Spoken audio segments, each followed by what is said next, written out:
Good afternoon, everyone. It's a pleasure to be invited to yet another Strategic Human Resource Management Conference here in beautiful Runaway Bay, Jamaica, especially this year, 2019, that is dubbed under the theme Developing an Inspired Workplace through Innovative HR Practices.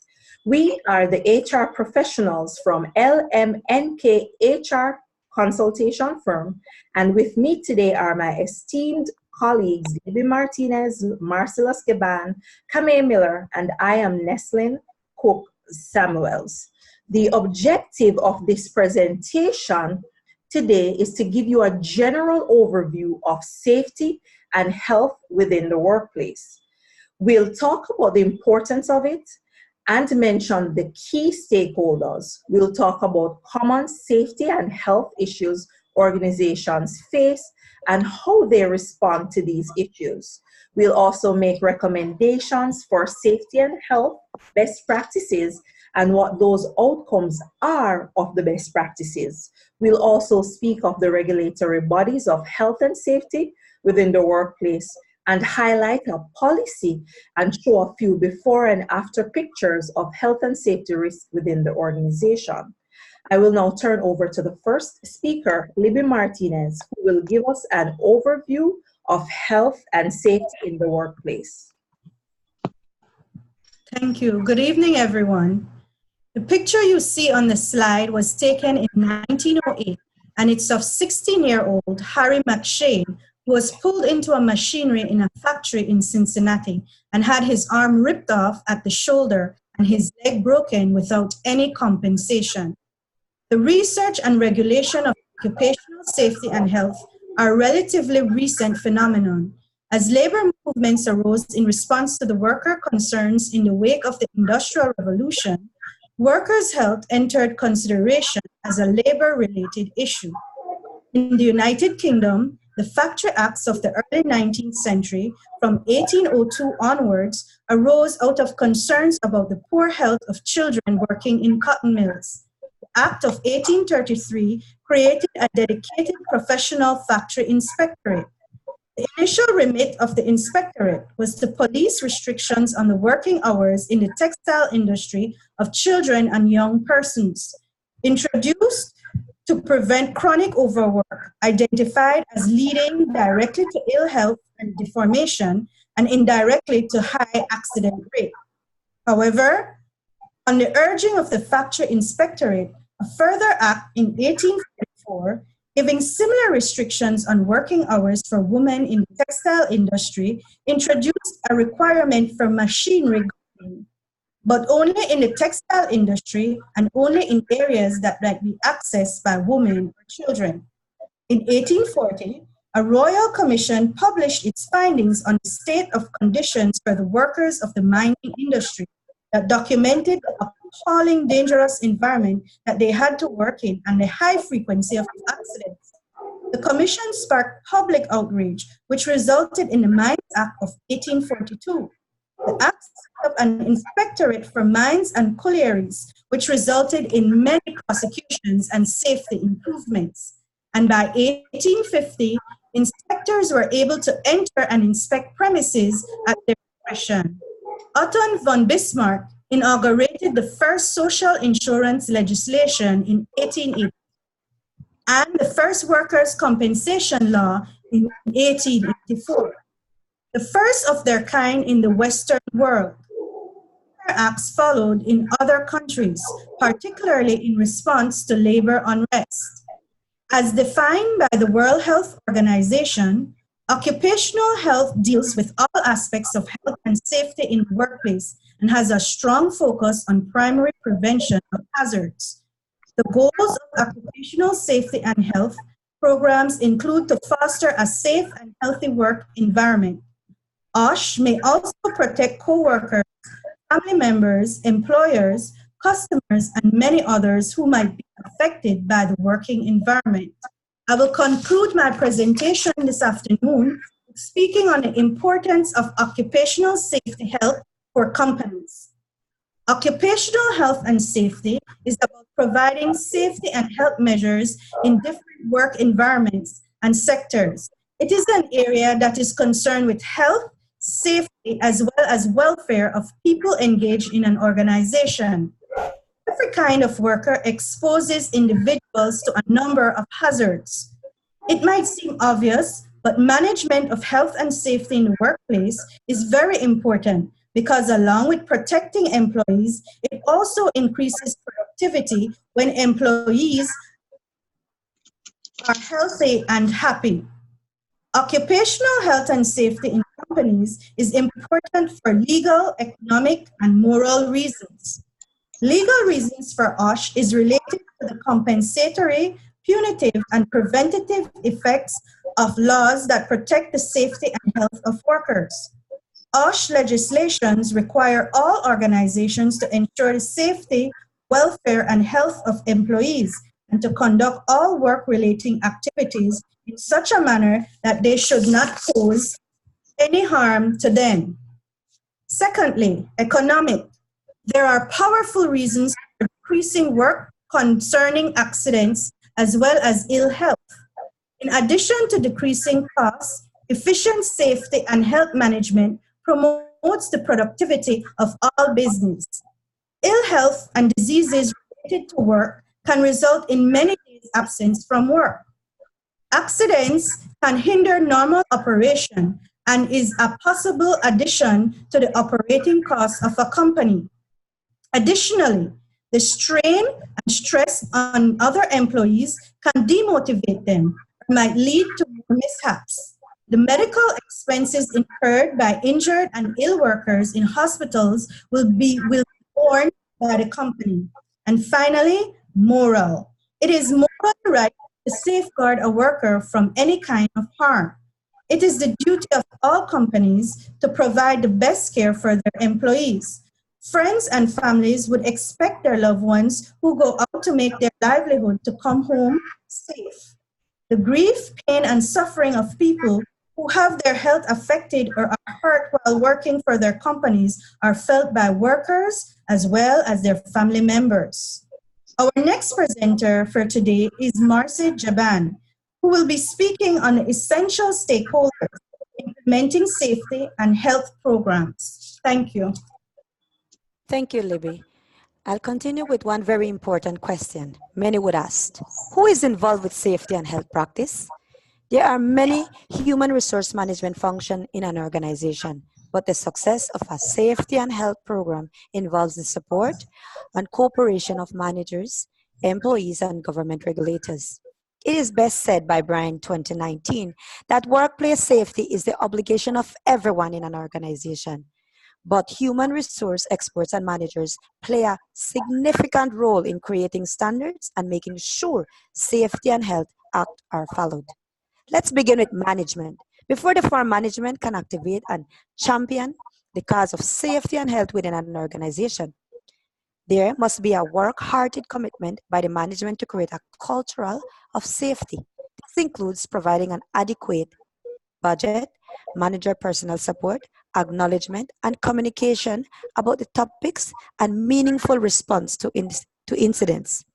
In order for management to have a good grip on health and safety practices, they must first be aware of the health and safety considerations and cooperate fully with specialists who can assist in reducing accidents and occupational illness. Next are employees, who also have rights and responsibilities in occupational safety, which is done through collaboration with the occupational health and safety corporate procedures. The employees are encouraged to follow the guidelines and instruction given by managers and to take care of their own safety and the safety of their coworkers. They must follow the employer's directions and regulation and report any dangerous situations to their supervisors. It is believed then that the more human resources are involved in committees and more likely for a successful health and safety program. Another important partner in safety and health programs are regulators. In some jurisdictions where laws exist, the government will have the responsibility to monitor and enforce safety and health practices. Let's take, for example, in the US, this is done by OSHA, and in Canada, it is done by Occupational Health and Safety Standards. Some jurisdictions may not have comprehensive laws, but more segmented laws to deal with safety and health in the workplace. Bottom line, clearly the success of any safety program rests primarily on how well employees, managers, and other stakeholders follow and comply with the safety rules and regulations. I'll continue discussing with safety and health issues. Increasing evidence has shown that there may be just as many safety and health hazards in a modern workplace as there were during the rise of the factory system. Some of these issues actually related somehow to the recent issues we face today. One thing for sure is that we cannot address all the safety and health issues facing managers in today's 21st century. So we have chosen some of the most interesting and persuasive to elaborate in more detail. They are stress management, workplace violence, work environment, and ergonomic problems, which are related to employees, organization, and the regulators. I'll begin with stress management, which is commonly defined as a person's physical and mental reaction to stressor or stimuli, or in the environment. Some common work-related factors consist of work schedule, job security, poor supervision, customers' demand, that then results in anxiety, depression, anger, and even cardiovascular disease. For example, a recent Danish study found that nurses working under excessive pressure had double the risk for heart attack, and job stress was a main contributing factor. Another issue is the workplace violence. This includes incidents by coworkers that are predictable and avoidable at times. A common cause is due to alcohol and substance abuse. Bullying is also a very high contributor to that. Work environment. More and more employees have expressed concern over the quality of their indoor office environment. Some of those common issues relates to their air quality, for example, dust, office infrastructure, heat leading to heat exhaustion. Others include poor lighting and even rodent infestation. Now we move to ergonomic problems. It is a repetitive motion of injury that includes disorders such as carpal tunnel syndrome and tendonitis. This is as a result of too many uninterpreted repetition of an activity of workers who do tasks on an assembly line or on a computer desk. OSHA has no specific standard for such ergonomic issues, but provides some very helpful recommendation. One example is where employees take 3 to 5 minutes breaks from working at their work computer stations for every 20 to 30 to 40 minutes, using their time for other tasks. One thing is clear though, these real issues in the workplace must be discussed, and they deserve the management's attention. I now pass you to Cami Miller, who will address some more issues. Thank you, Marcy. So Marcy would have just looked at common safety and health issues. Now I will be looking at the organizational responses to health and safety issues, their best practices and their outcomes. Now, occupational health and safety was not widely enforced, and this was so because many organizations saw this as costly, but there were several ripple effects to this. One, you had a lot of employees who placed lawsuits on companies based on the injuries that they would have sustained from the job. Two, they had an increased attrition rate. And three, the productivity level decreased. So organizations decided that it would really be best to hire occupational safety and health officers to assist in creating awareness and also to ensure that policies are enforced. In some countries where the issue of occupational health and safety is very prevalent, especially in Jamaica, an association is formed. In Jamaica, the name of that association is Jamaica Occupational Health and Safety Professionals Association.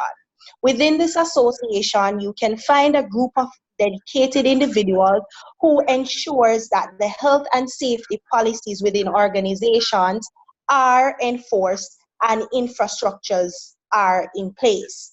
So the question here is, what best practices can be applied to ensure that occupational health and safety is enforced within the organization. Now we're going to be looking at three important stakeholders: the employees, the organization, and the regulatory body or the regulators. Now the employees, they have two main roles. One, they should ensure that they actively commit or comply with the health and safety programs or policies that are put in place within the organization.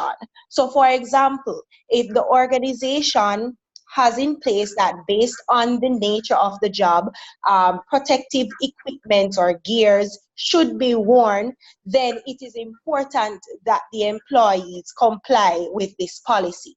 It is also important that the employees report any risk to their health and safety that is found within the organization. Two, we are going to be looking at the organization. The organization has a key role to play in ensuring that they create a clear and concise policy. So it's important that at the end of the day, when the policies are rolled out, that the employees, they fully understand the policy so that it's not misconstrued any at all. Two, it is important that they conduct periodic inspections and review to ensure that the employees are safe or they feel safe within their environment, and just to see if anything needs to be removed or changed or improved within an effective and efficient time frame. Now, another aspect to occupational health and safety is that a lot of persons tend to just view this from a physical standpoint, to say that there needs to be protective equipment or there need to be protective equipment within the organization. So it's a little bit more than that. It also looks at the emotional well-being and also the social well-being of the employee. And this we call work-life balance. So if it is that the employee is facing any form of emotional distress, then it is important that the organization provides some form of counseling or counseling facilities to take care of these needs for the employees. If the employee is at work, and whether it's a work-related issue or personal issue, but for whatever reason they are feeling stressed, then it is also important that the organization provides some form of means so that these employees can de-stress, whether it's providing a gym facility or other social activities for these employees. It's also important that the organization creates awareness for employees by introducing these policies from the onset. From the onset, this caters to orientation. So during orientation, these policies should be outlined, and throughout their tenure, it should also be enforced. Then there's a regulatory body that generally monitors and assesses the organization's compliance to these policies. Now, finally, what will happen if these best practices are followed or they're enforced? One, employees will be motivated. We know that definitely if the employees are motivated, then their productivity will increase.